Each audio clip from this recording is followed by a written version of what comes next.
మహాలయ పక్షాలు ఎందుకు వచ్చాయో చెప్తారు ఈ పితృతిథులు. పితృతిథులు రావడానికి కారణంగా ఏమంటారంటే, కర్ణుడు శరీరం విడిచిపెట్టిన తరువాత స్వర్గలోకానికి వెళ్ళాడు. మరి యుద్ధంలో కదా మరణించాడు, వీరస్వర్గం, స్వర్గానికి వెళ్ళాడు.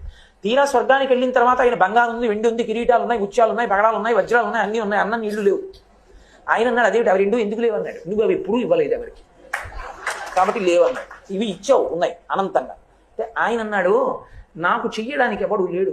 ఎందుకనంటే మహాభారత సంగ్రామంలో అందరూ చచ్చిపోయిన తర్వాత బ్రాహ్మణులు నిల్చోబెట్టి కృష్ణ భగవానుడు పేర్లు చదివించాడు, ఒక్కొక్కరి పేరు చదివిస్తే నువ్వులు నీళ్లు విడిచిపెట్టారు. వాళ్ళు ఉత్తమ లోకములను పొందుగాక అని ధర్మోదకం, ఆ దాహం తీరడానికి నీళ్లు వదిలేరు.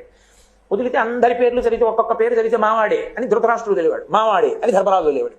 కర్ణుడు అన్నారు, మావాడు కాడన్నాడు ధృతరాష్ట్రుడు, మావాడు కాడన్నాడు ధర్మరాజు.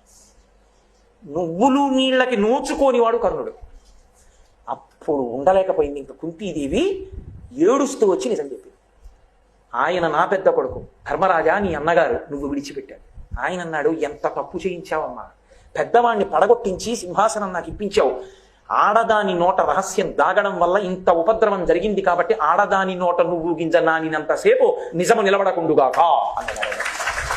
కాబట్టి నువ్వులు నీళ్ళకి నోచుకోలేదు కర్ణుడు. ఆయన అన్నాడు, మహానుభావుడు, నేను కిందకెళ్ళి ఉపకారం చేసుకుని వస్తాను, నాకు కొద్దిగా సమయం ఇమ్మన్నాడు. ఆయన యొక్క దానగుణాన్ని చూసి అనుగ్రహించాడంటారు ధర్మరాజు గారు. అప్పుడు కిందకు వచ్చి ఆయన ఒక 15 రోజుల పాటు ఉండి చలివేంద్రాలు పెట్టి, అన్నశాలలు పెట్టి, నీళ్ళు ఇచ్చి, అన్నం పెట్టి మళ్ళీ వెళ్ళిపోయాడు. వెళ్ళిపోయినప్పుడు యమధర్మరాజు గారు, నువ్వు ఇచ్చావు కాబట్టి ఇప్పుడు నీకు ఇస్తున్నానన్నాడు. ఆయన అన్నాడు, చేసుకోకుండా వెళ్ళిపోయిన వాడిని నేనే కాదు, చాలా మంది ఉన్నారు ఈ లోకంలో, వాళ్ళందరూ కూడా వెళ్ళిపోయిన తర్వాత బాధపడాలిగా. అందుకని ఒక్క ఉపకారం చేయి. ఏ 15 రోజులు నేను శరీరం విడిచిపెట్టిన తర్వాత కూడా భూమండలం మీదకి వచ్చి ఉపకారం చేసుకున్నానో నాకు నేను, అలా ఈ పితృపక్షం అంతటి కాలంలో ఈ 15 రోజుల్లో ఏ తిథి నాడు ఏ బంధువులు శరీరాన్ని విడిచిపెట్టారో వాళ్ళ పేరు చెప్పి ఆ రోజున కొడుకులు కాని, మనవలు కాని, మునిమనవలు కాని ఏదైనా ఒక ఉపకారం చేస్తే, ఒక దానం చేస్తే అది వాళ్ళ ఖాతాలో పడేటట్టుగా అనుగ్రహిస్తానన్నాడు.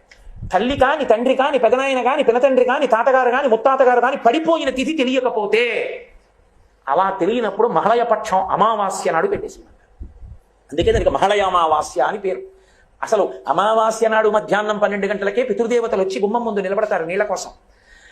మహళయ అమావాస్య నాడు ఎవరి పేరు మీకు తెలియకపోయినా, మా తాతగారు ఎప్పుడు పడిపోయారో నాకు తెలియకపోయినా, ముత్తాతగారు ఎప్పుడు పడిపోయారో నాకు తెలియకపోయినా, నేను ఒక్కసారి మా పెద్దలందరినీ స్మరించి అమావాస్య నాడు స్వయం పాకం ఇచ్చాను అనుకోండి, అమావాస్య నాడు ద్రవ్యం ఇచ్చాను అనుకోండి, అమావాస్య నాడు ఉదకధార విడిచిపెట్టాను అనుకోండి, విడిచిపెడితే అది బంధువులందరికీ చెందుతుంది. కాబట్టి ఉన్నవాళ్ళు వెళ్ళిపోయిన వాళ్ళకి ఉపకారం చెయ్యగలిగిన ఏకైక రోజు మహాలయ అమావాస్య. పితృపక్షంలో ఈ రోజు చెయ్యాలి.